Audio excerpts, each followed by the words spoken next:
I really wanted this menu to be delicious, whimsical, yet approachable on all fronts.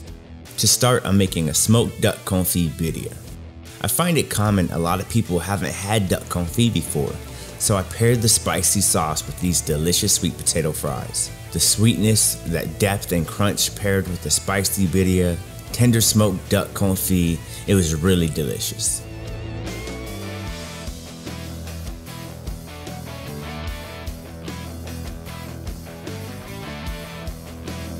Next, I'm paying homage to a staple here in California, carne asada fries, but in a sandwich form.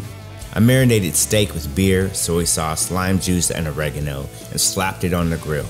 Sliced a fresh bolillo roll, sliced my meat, and garnished the sando accordingly. But of course, topping it with delicious skinny yuca fries, crunchy on the outside and fluffy on the inside, it didn't disappoint.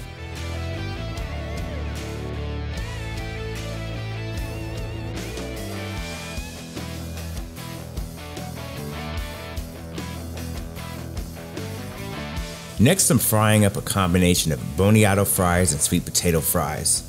I want to showcase the difference with these two delicious fries side by side, and really give the guests an opportunity to see the subtle differences between these family members.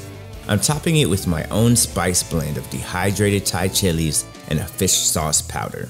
These Tio Jorge sweet potato fries hold up excellent in takeout and to-go orders. They arrive to customers fresh as ever.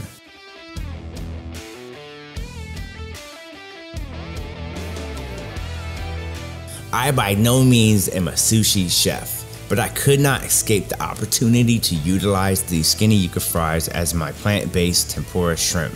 I fried panko and mixed it with furikake, prepped my meats before the build, and then constructed my sushi rolls, topped with the seasoned panko and chili oil.